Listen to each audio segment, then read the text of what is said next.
Welcome to this course on how to remove parasite words and filler words from your speech and overall communication. My name is Alex Kinedinik and I'm a multiple-time best-selling instructor. And in this video, I took an entire long course and compressed all the videos because that course is comprised of many 2 to 3 to 7 minute videos, shorter videos, and I put them all together because on YouTube, you can only have one video, right? So I put all those videos together. So sometimes throughout this course, you might hear me say something like, in this video, let's do that.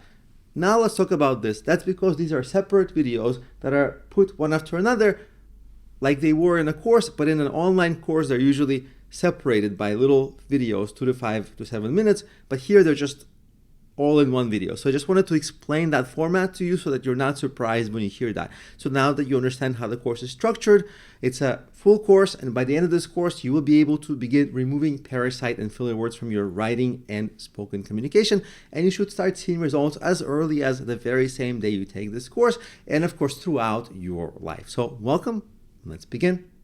Before we dive into getting rid of our parasite words and filler phrases, we should have a plan for how to approach all this. You were thinking we were just going to dive in, right? It's always best. We always get best results when we have absolutely no plan and just plow into whatever.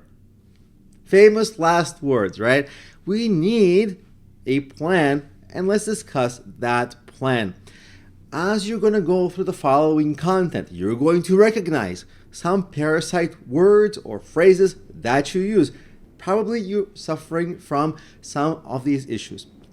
So you'll recognize some of them. Some of them might be new to you. You'll think to yourself, I didn't even realize that some of these parasite words are part of the problem.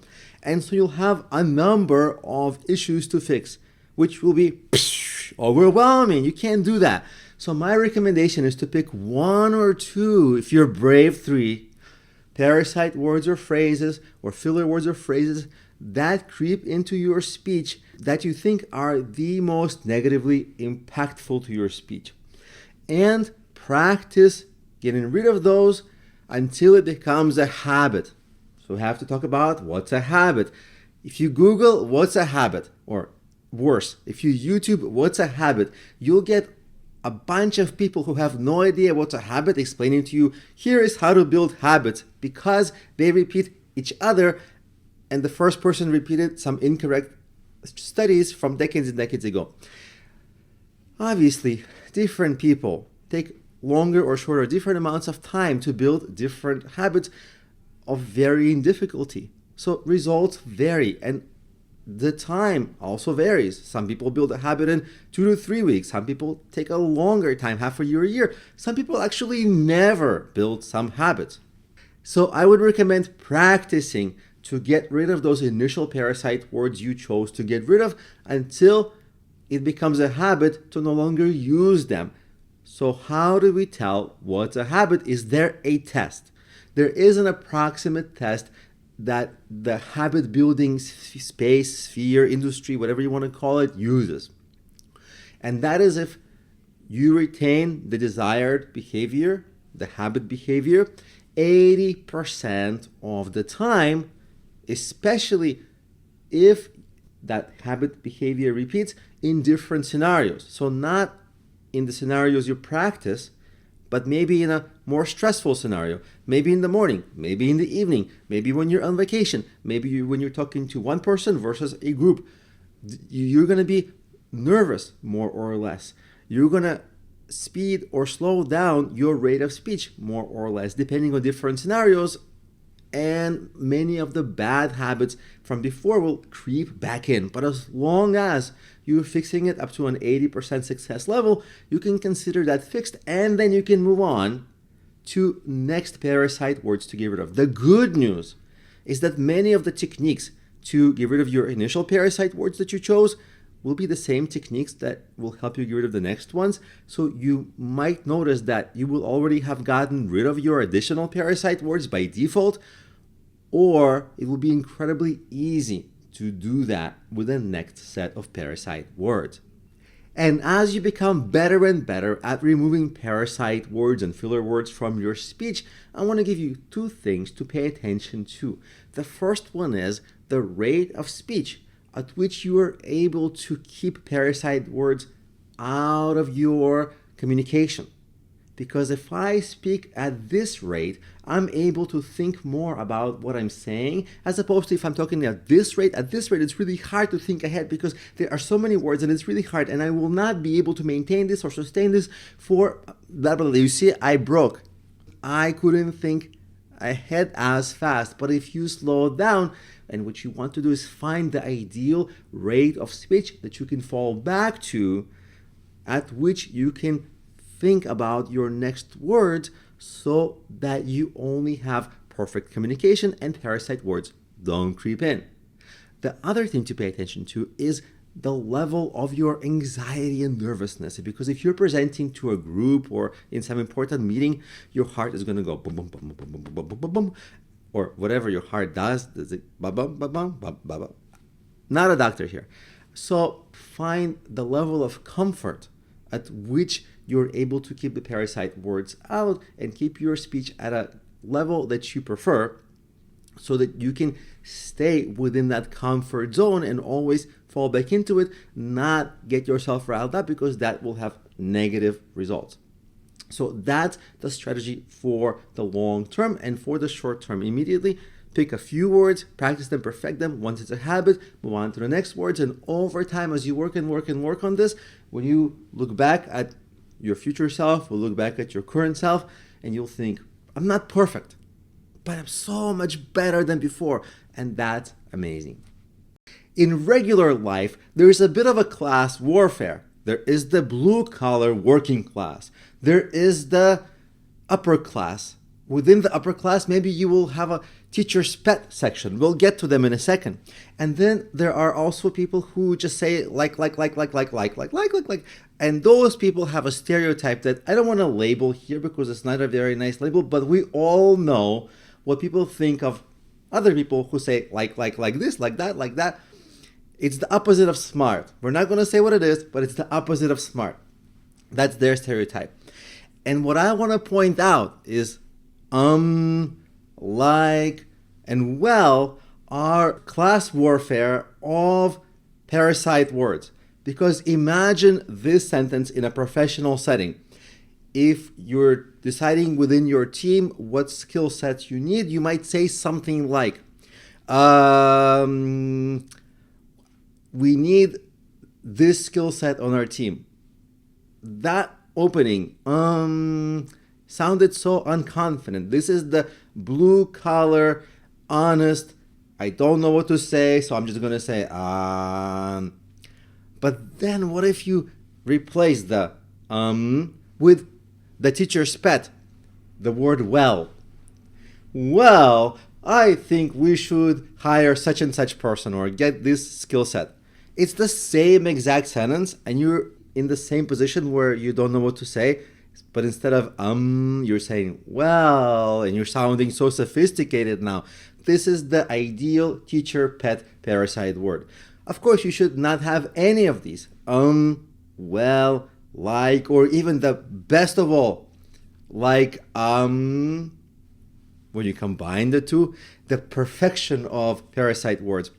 You don't need actually any of these. You could replace them all with silence. So instead of, you need like, you just say, da da da da da da da. Fewer words are almost always more effective than more sounds, more words, because the listener can focus on fewer words and make sense of it sooner and faster. The ideas that you're communicating are going to have a higher chance to resonate and be understood exactly in the way that you're trying to express them. So that's just a funny nuance of all of these kinds of parasite words. They can be gotten rid of if you just replace them with silence, and don't fall for the teacher's pet. Well. That's still, that person is BSing, that don't know what they're talking about. In our world of class warfare, of parasite words, which is maybe a little bit too dramatic, let's tone it down and just call it parasite word behaviors. We have another type of parasite word, and I was thinking long and hard, how do I describe this one? And this one is, it's the kind of person who picks their nose in public and gets away with it. Something I have never done. Neither gotten away with it or picked my nose in public. But picture that person.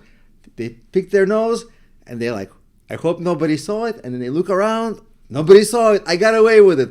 And we're going to talk about parasite words that are exactly this. And the first word is the word any. In some contexts, of course, it's fine to use that word. It's a perfectly normal word. But what if I say a sentence that sounds something like this? You don't need to use any inventory. That would be a common phrase you would say in a business setting, or you don't need to write any extra sentences. The word any, nobody is going to notice it very much. Like you picked your nose, but nobody noticed it. But that sentence can live without it. Compare, you don't need any inventory. You don't need any inventory. The same exact meaning. So it's a filler word that exists in plain sight. It just picked its nose and it's picking its nose all the time. Nobody's noticing it. And there are many words like that that just fill up speech. Another word like that is the word because. Here's an example. I might say something like, it's wrong because the formula is E equals mc squared. Let's say we are geniuses and we're actually using the formula E equals mc squared in a sentence. It's nice to dream, right? So for this video, we are geniuses and we say it's wrong because the formula is E equals mc squared. But we are not so genius because we're using filler words. Because the same sentence can be expressed as it's wrong, silence, or if you are writing period, it's wrong, period. The formula is this. The word because can be skipped entirely and it wouldn't be missed at all. In fact, it's excess, like it's too much. So we can just get rid of that word.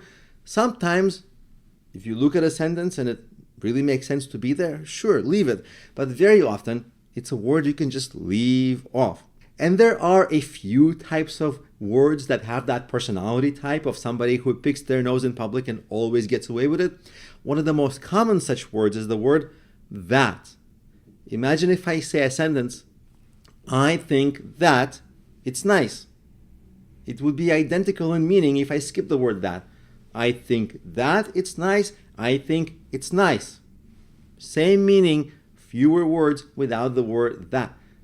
It exists there because most people don't over focus on it and let it be picking its nose there in public all the time, but we don't need it. And a little bit of food for thought here. Look at the end of the sentence. I think it's nice. The word nice is not a parasite word or a filler word, but it's bland and uninteresting. We'll talk about that a little bit later, but what you can do is think about what more accurate word can you replace the word nice with. For example, I think it's extra fluffy. That's nice in some setting, right? A dog's fur, right? Extra fluffy. Or somebody's personality could be described that way in a great way. You would think about it for a second, but then you would think, whoa, what a nice original way of saying things. Of course, you wouldn't say extra fluffy in a professional setting necessarily, but it's nice and original and unique. And so you just want to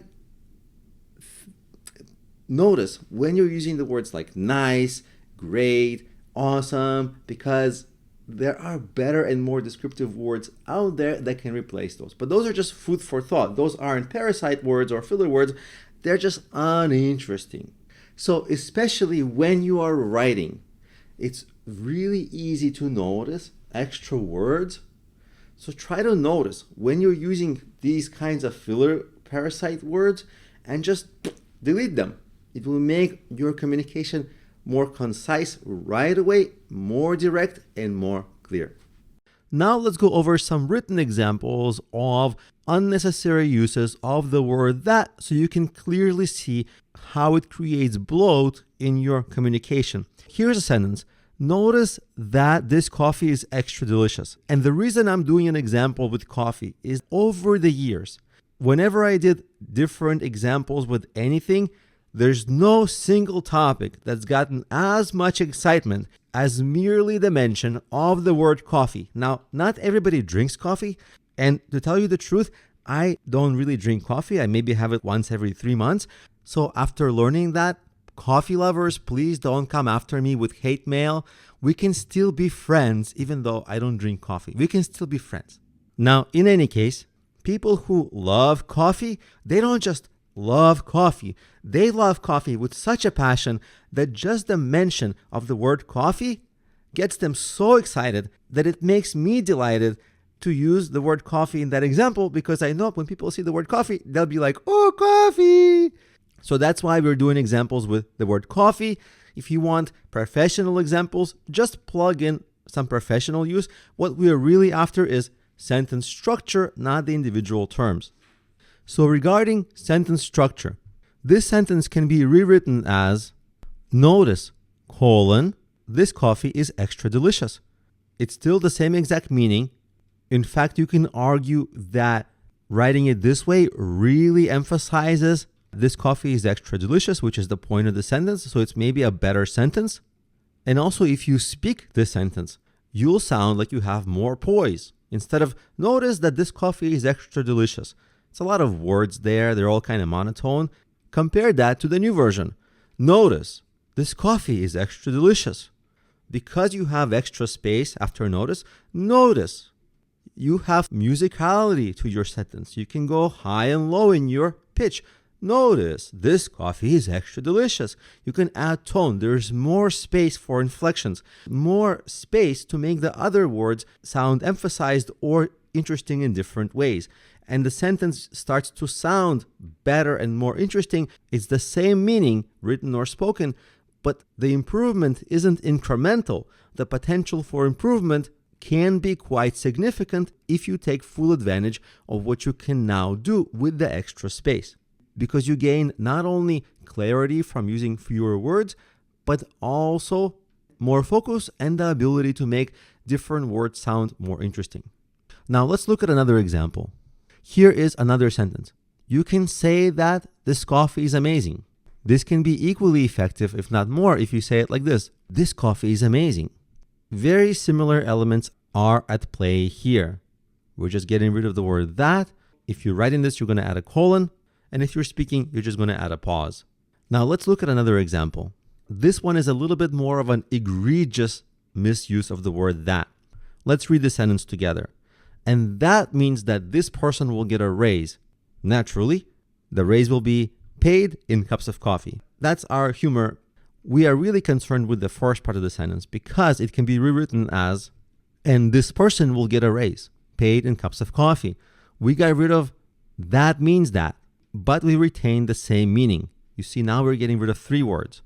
And this is a common phrase that people use. This means that means this. You can skip that entirely. But that's not all. You can also skip the word and. You can start the sentence with the word this. This person will get a raise paid in cups of coffee. But that's actually not all. You can further improve the sentence by replacing who this person is. Let's say Alex. Alex, that's just me. So Alex will get a raise paid in cups of coffee.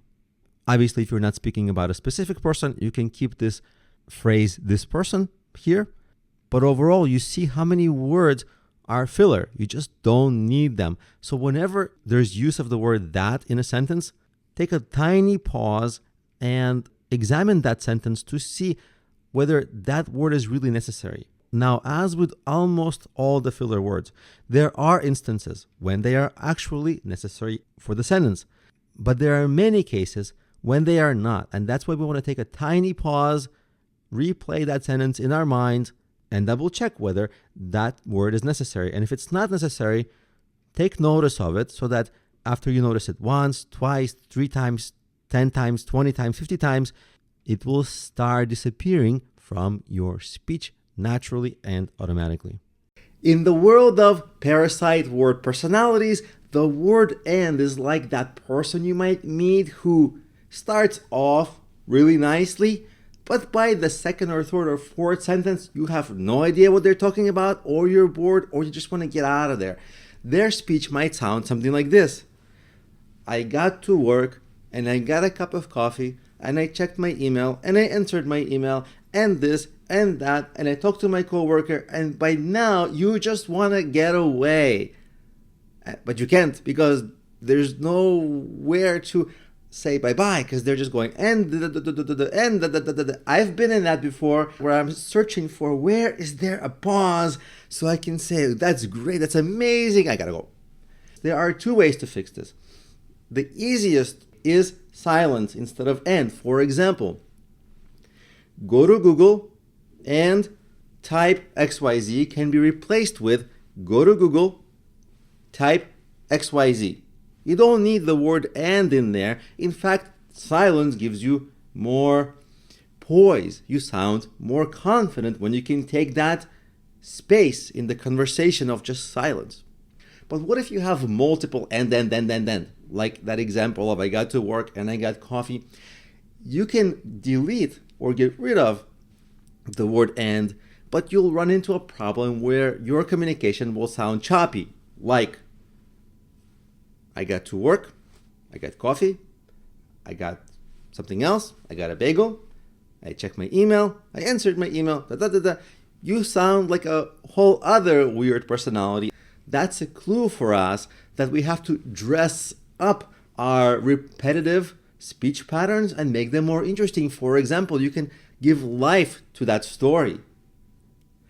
I got to work and I got the most refreshing cup of coffee. Or I got the most unenergizing cup of coffee. That immediately tells a different story, adds dimension to your storytelling. After that, so instead of and, you can just use after that, or then, just so it sounds different, it doesn't sound so repetitive, and you're able to add emphasis in different places.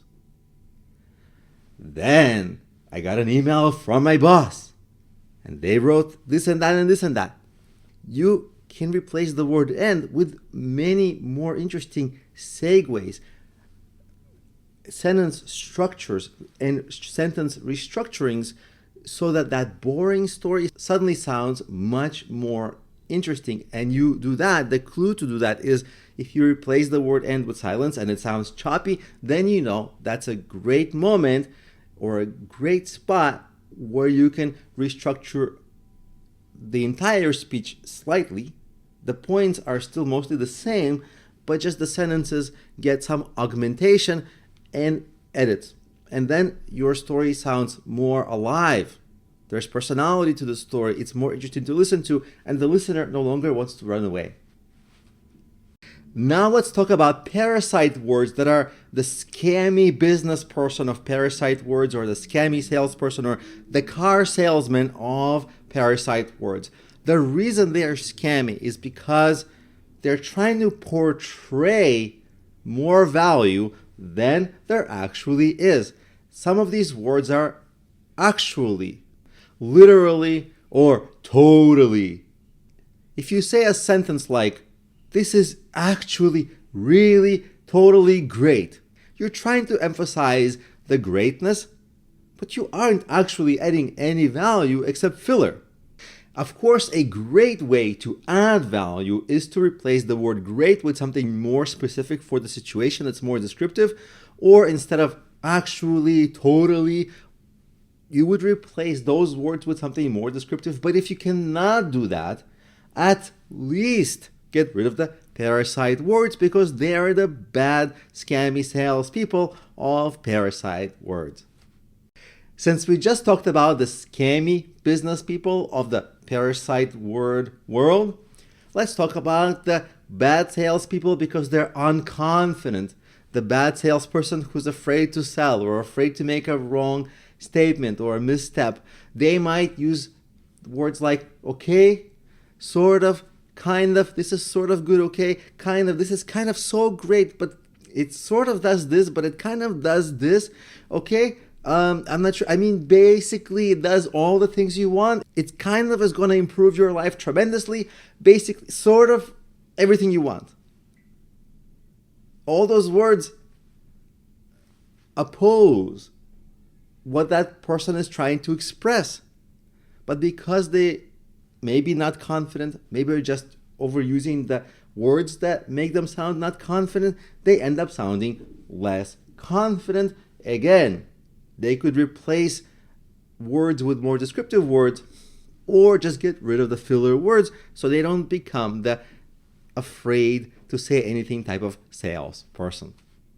Now I want to highlight the nuance, which is that just about every parasite word has instances when it's used correctly and it's not a parasite or filler word, but there are instances when it's abused or used unnecessarily or incorrectly, and then it becomes a parasite word. So let's look at the word so and examine both sides of this picture. Here is the rule for using the word so. So is used to connect two clauses where one is the result of the other. Think of it as something that's really helpful for connecting ideas. Here's a correct use of the word so. It was raining, so we canceled the picnic. The sentence flows perfectly. You could have also said it was raining, we canceled the picnic, but that sounds choppy and less connected, which makes the word so helpful and correctly used here. On the other hand, it's not always necessary. Here's an example where it's not necessary. We finished the report. Now we can submit it. If you say, we finished the report, so now we can submit it, it doesn't help all that much. But it is a subjective gray area where one person might think it would help and another person think not really. It depends on how you want the sentence to be read or interpreted as the speaker or the writer. In my case, I would look at it and I would think, it looks like it's a little better without the so. Especially if I want to deliver the message in fewer words and be concise. We finished the report, now we can submit it. It's perfect without the word so, in my view. And one error I want to warn you against is overusing the connecting property of the word so, just as you would overuse the connecting property of the word and. For example, if you would say, we finished the report, so now we can submit it, so our boss will love us, so then we might get a raise, so then this, so then that, so. Now that starts to become horrible. This is where you want to notice, okay, I'm overusing the word so. Maybe I can restructure my sentences. Maybe I can have more pauses. Too much connecting causes your speech and sentences to have no beginning and no end, just a big blob. And that's certainly something to objectively avoid. And while that was more or less subjective, here's an objectively wrong way to use the word so. If you use it to make your sentence a little less direct, for example, if you say something like, so I was thinking about whatever you were thinking about, you don't need to use the word so. You can start that sentence by saying, I was thinking about this. That's more direct and stronger. Because the danger of using the word so is that it puts your sentence into this space where it's a very natural next step to extend it even further, like, so, I was kind of, right? You're getting into that type of speech that's very unconfident, unclear, and just wastes time.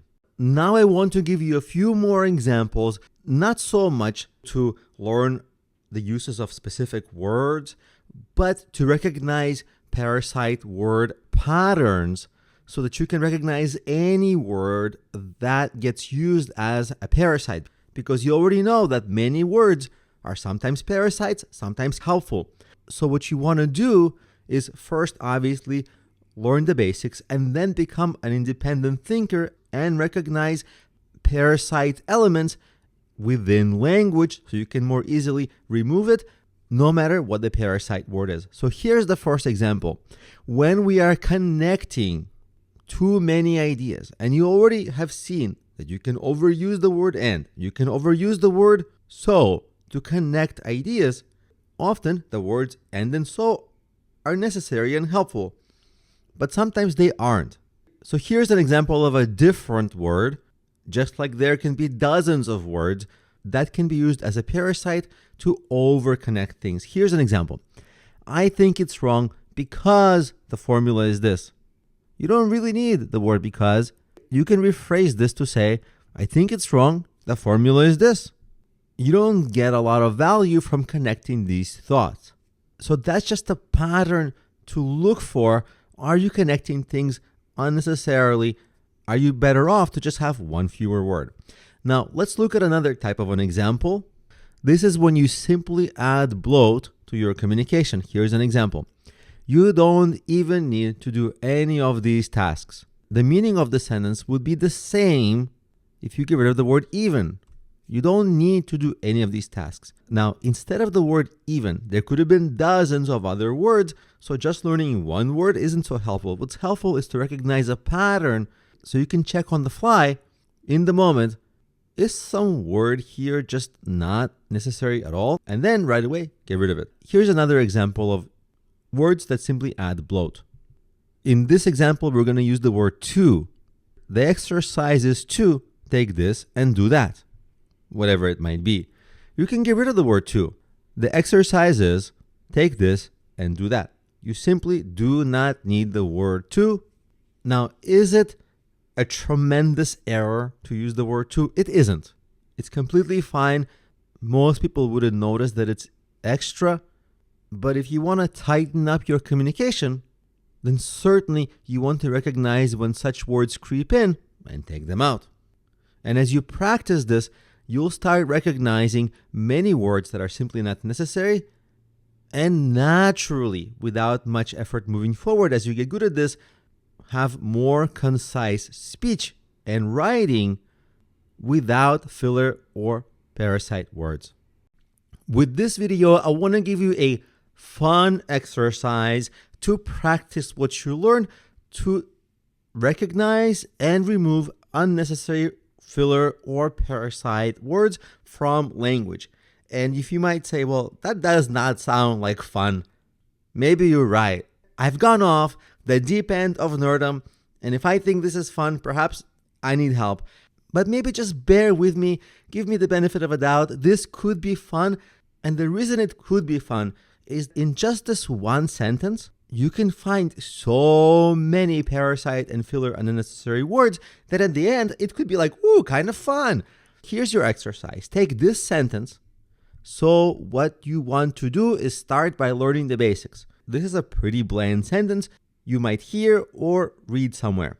Nothing about this is rocket science. But the exercise is to see how much you can reduce this. And I'm going to show you my answer in the next video.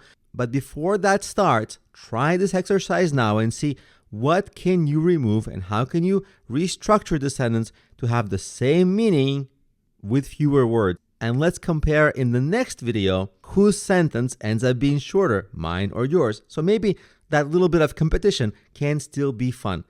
So try this now. Remove as many unnecessary words as you can, and I'll see you in the next video with my answer.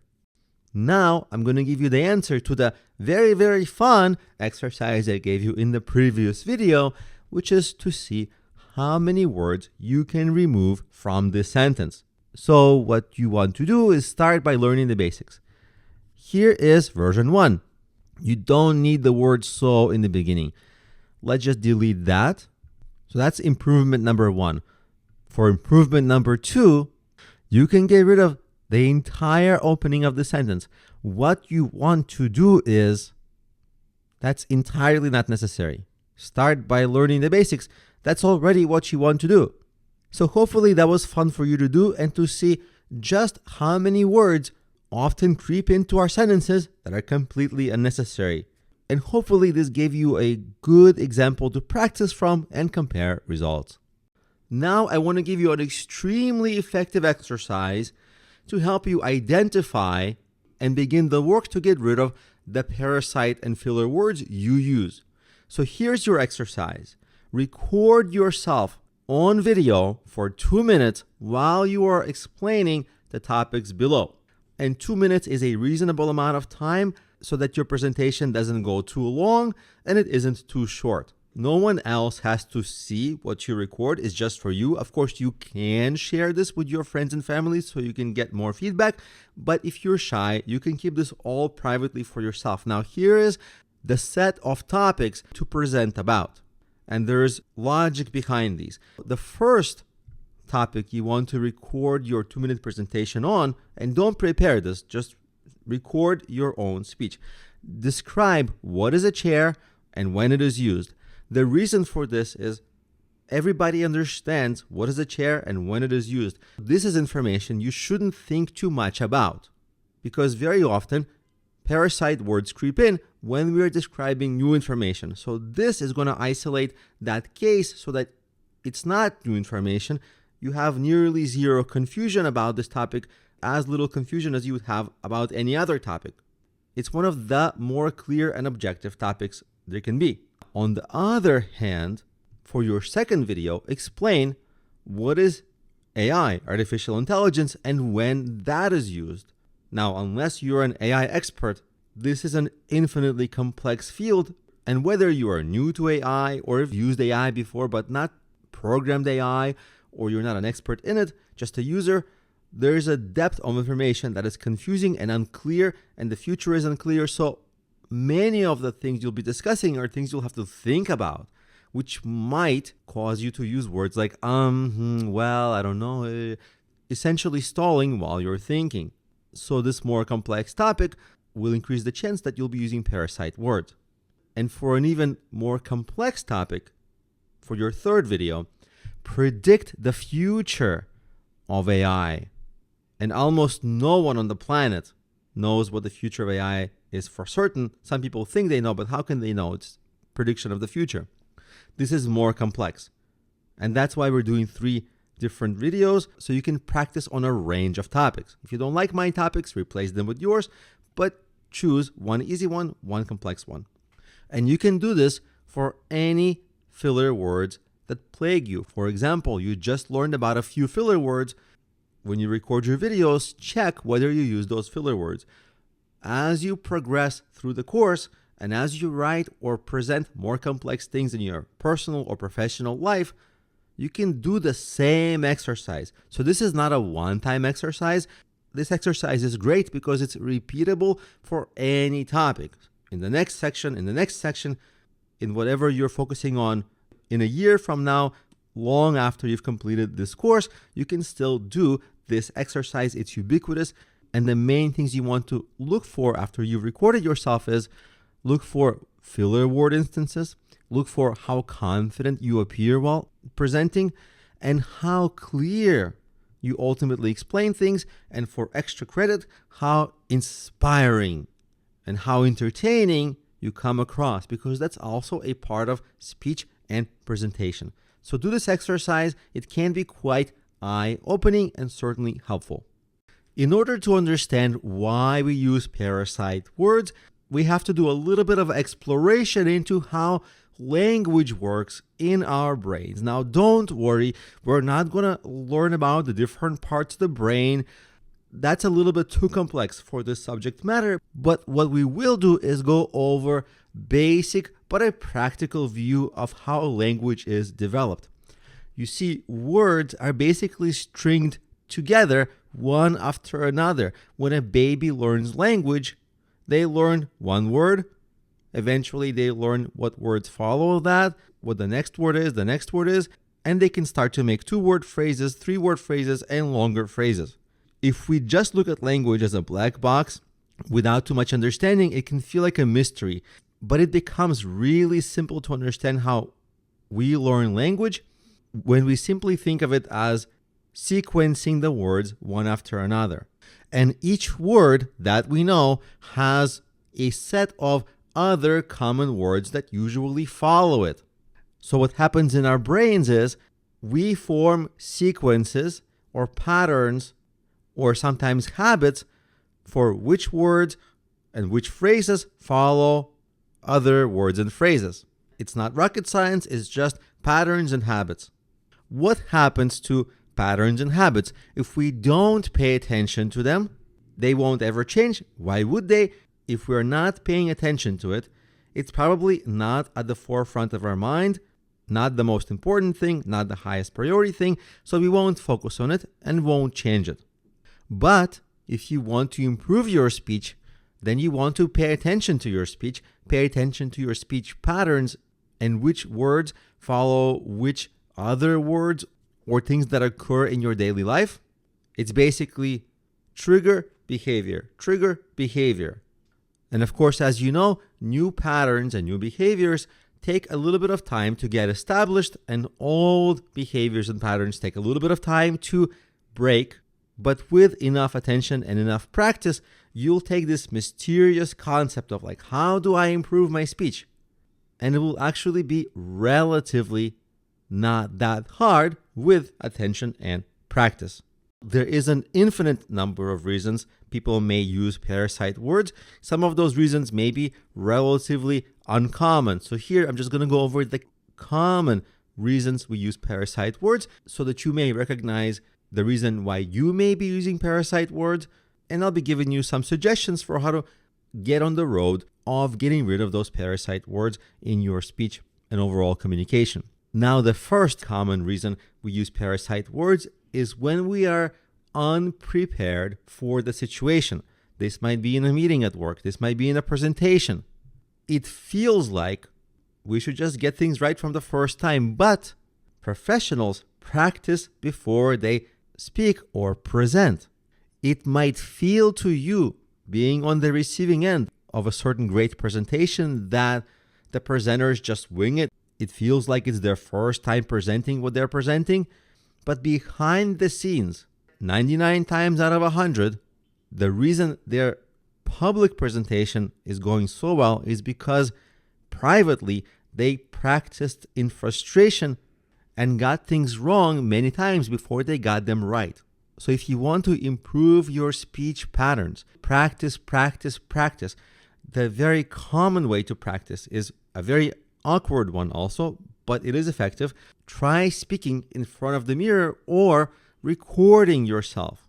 It's easy to record yourself with video. You can do this on your smartphone, but you'll immediately see mistakes or undesirable tics you might have in your body language or vocal delivery, that once you see them and dislike them enough, you'll be able to start taking actions to fix them. So understanding the issues that are in your blind spot very often is the first step to fixing those issues. And to be honest, when I was first told, practice in front of the mirror, I kind of pictured myself in front of the mirror. For some reason, at that moment, I pictured myself shirtless, flexing my muscles, hoping they grew from the day before. But maybe that's just me being a weirdo. Never mind that. Even picturing myself that way was so awkward. And I thought, I'll never do this. So my recommendation is find the format that is comfortable for you. Maybe when you're by yourself, just record yourself. Don't worry about it. You don't have to show it to anybody. Like in my case, because I record a lot of video, I also edit all that. And when I edit it, I see all the errors. Like, ooh, this is boring. Or, ew, this angle is not so good. And additionally, I notice many phrases that I use when I'm speaking quickly that sometimes take 4 or 5 words to say the equivalent of something else where there's just one word to express that very same thing. And when I slow things down and think about how do I fix this, I'm able to find a solution. And if I remember that solution, that part of my speech gets fixed forever, because in future instances, I just use the fix that I came up with. And practice, by the way, is one of the best things you can do to improve your confidence, because the other common reason people use parasite words is when they are not confident about the material they're speaking about. So of course, if you're not feeling confident, you're going to second guess yourself, and that second guessing will manifest itself in ums and ahs, that. And especially when you're not confident, you might picture the listeners judge you negatively. And a common industry fix for that is to picture that you're presenting not to a judgmental audience, which is going to cause you to freeze up but rather to a positive friend. When you picture that you're presenting to a positive friend, a lot of nervousness just dissipates and goes away, and that immediately fixes your speech if your parasite words creep in because you're nervous. And of course, you can take that to the next level by practicing with a friend and by recording it all and together going over the problems in your delivery, because you may watch the recording of your presentation but may not notice all the problems, which is why having another person look at it can be so valuable, because they'll notice your blind spots. Or things that you think are not so important may actually be much more important, and they'll point that out.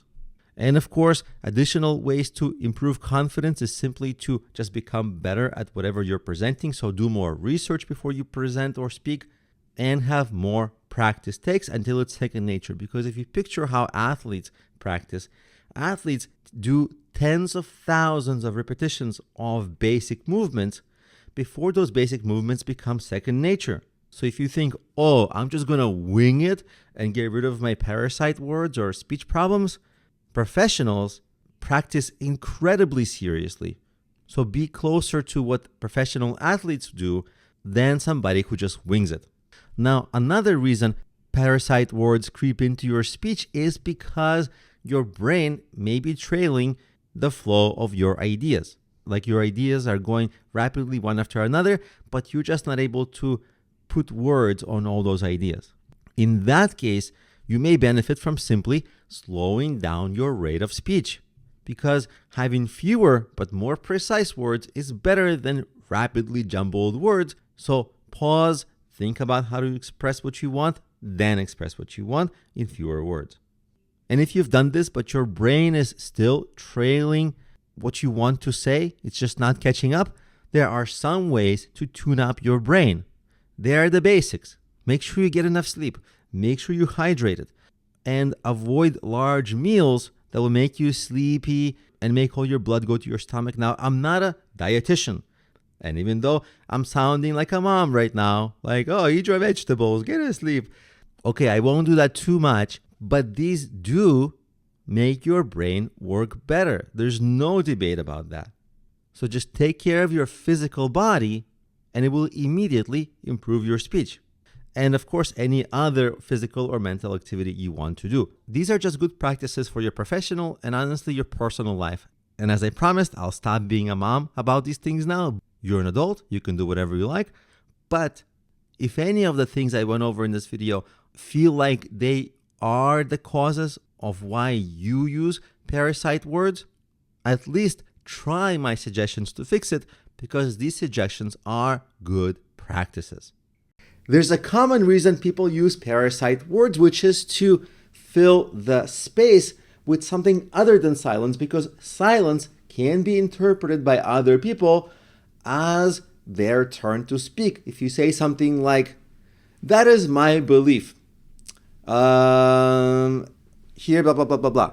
The didn't allow other people to speak. But if you don't say here's my belief, I think unicorns are great, that space could be interpreted by other people as invitation to not so much interrupt, but as it's just their turn because you're silent. You're thinking, I'm adding poise to my communication, but they're thinking, it's my turn. The natural thing for us to do is to use the filler word to have no silence, to get rid of the silence, right? But what we want to do is, if people interrupt us, to be able to bring the conversation back politely. The very first thing that we all should acknowledge is that it feels a little rude when people interrupt us and we get a little frustrated. We don't want to show that frustration. We want to politely and professionally. If you're in a professional setting, you have to handle things professionally and assertively. The natural thing you want to do is say something like, stop interrupting me. Or I heard this one comedian say something so funny. I don't think I'll be able to reproduce it, but it was something like, did the middle of my sentence interrupt the beginning of yours? Maybe the way I did it is not so funny, but when they said it, it was so funny. Excuse me, did the middle of my sentence interrupt the beginning of yours? Maybe it's funny, I don't know. But when I heard it, I was like, wow, that's pretty clever. We cannot say that at work, unfortunately. It's sad. I really want to use that so often, but I can't, because that response will just irritate people. Instead, professionally and politely, what you might say is something like this: just a moment, I'd love to finish my thought. You can make it even better by adding empathy and the idea that you want to hear theirs. You can say something like, just a moment, I'll quickly wrap up, and I love to hear your thought. Let me just finish mine. That's polite, and they interrupted, but you quickly interrupted them back, but politely, fully acknowledging that you want to hear them. You just have to finish your thought, which is reasonable. So that's something you might do in order to still maintain those pauses instead of using parasite words. But if people do interpret those pauses as opportunities to start talking, that's how you can, quote unquote, politely train them that your pauses are still your turn to speak, so they shouldn't just jump in. And many people will understand that from the first time you say something like that. But of course, there are repeat interrupters. Maybe they're just anxious. Maybe they're not mean, but there's something causing people to interrupt constantly. Maybe they just have a habit of interrupting. In that case, you might say something like, please, I'd really appreciate a chance to finish my point, and we will get to yours. It's a little bit of a stronger phrase, like, please let me finish my point, but still polite and still respecting them. So you can always kind of bring it back to whatever you're talking about while still not using parasite words and not being afraid anymore of being interrupted. Now let's talk about how to not sound like a bro. It's a concept, it's a word that is well understood in the Western world, but if you're not from the Western world, if you're wondering, what's a bro? Let me explain. It's a kind of a person. Bro, like sounds like a bro, brother. I'm an equal opportunity person. Women can be broy too. It's a kind of a person who might always use the same words. No matter what story you tell them, they'll be like, awesome, great, nice, for everything. I went for a walk. Awesome. It's not awesome. It's just nice. Or like, I finished my diploma. I built a business. Nice. It's not nice. That is great. But they always use the same words. And sometimes bros use the word bro. Like, hey, bro, this is fine. It's a free world. In your personal life. Although, honestly, people do judge that. You kind of want to grow out of it. But professionally, it really will objectively hold you back. People who are managers, leaders, they've most of the time grown out of that. Unless you're working in McDonald's, then your manager is also kind of your level. But generally in professional environments, when managers hear nice, awesome, and they're not bros, they judge that. They don't tell you. They never tell you. But the impression you make is not the most positive one. So while you can be a bro or lady bro in your personal life, in your professional life, don't be a bro. It's difficult because it's kind of a lifestyle change, because you have to rearrange the words in your brain. The easy thing is all those words, nice, just don't repeat them. Hey bro, all those phrases that belong somewhere in high school, leave them behind and try to put accurate description onto situations. For example, you might go to ChatGPT and look up what are the synonyms for nice. What are the synonyms for very nice? What are the synonyms for the most amazing thing ever? And suddenly you'll have a variety of 20 words. You might also look up phrases. If you don't use nice or awesome, but you use a different type of word all the time, and you've been using that for a long time, that could be a clue.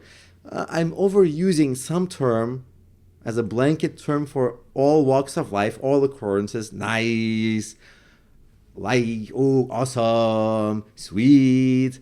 If you're doing something like that, start thinking about how to replace those with more accurate descriptions, because sweet, nice begins to sound incredibly disingenuous.